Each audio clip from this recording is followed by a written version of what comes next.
یک سبب بدبختی جنگ شهروندی تاجیکستان هم همین بود. هر کس در دره خود، در منطقه خود، یعنی این یک بهانه بود.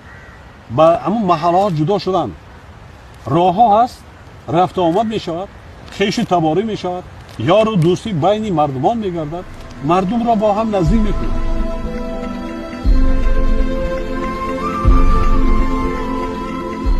امام علی رحمان با تمام هستی درک نمود که یگانه راه نجات از این ورطه هلاکت بار راه سازی است.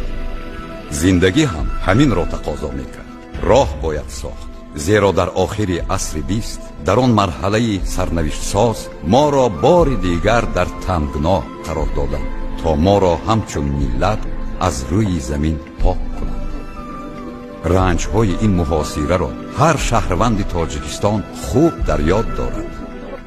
در آن وضعیت بحرانی یگانه راهی که ما را می توانست نجات دهد راه ساختن به سوی کشور چین بود. چند طول نکشید که ماشین های پربار در مسیرهای این راه نو به حرکت در آمدند.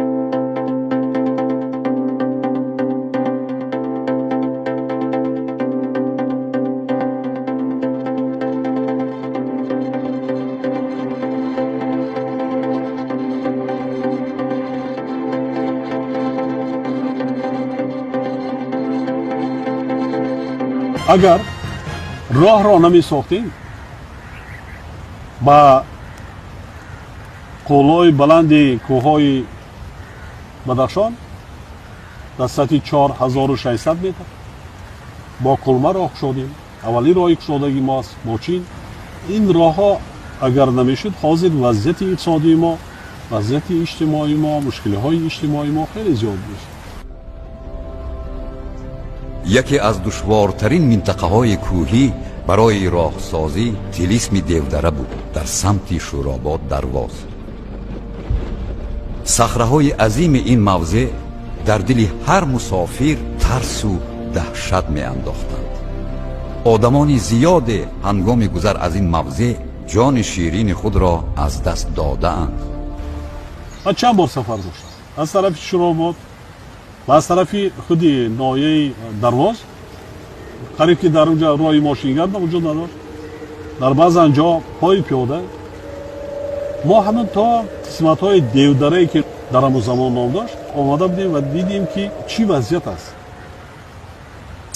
ما بعد همون دوره وضعیت بسیار مالی اقتصادی ما وضعی بود. قرار قبول کردم، مبلغ جدا کردم در باره بنیاد راه شوراباد درواز.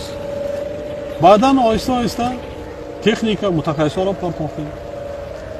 بعدا لایه را درست طراحی کردن با جلب سرمایه خارجی.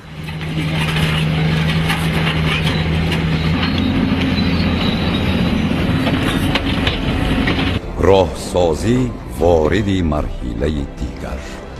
بنیاد راهها توسط افغانستان به پاکستان و همین طریق برآمدن به حوزه اقیانوس هند یکی از سمت‌های مهم سیاست راهگشایی سرور دولت را تشکیل داد. تلاش‌ها و کوشش‌های پیگیرانه امام علی رحمان در ساختن راه‌های نو ثابت کرد که او شخصیت است سازنده، آبادکار، دوراندیش و سیاستمدار.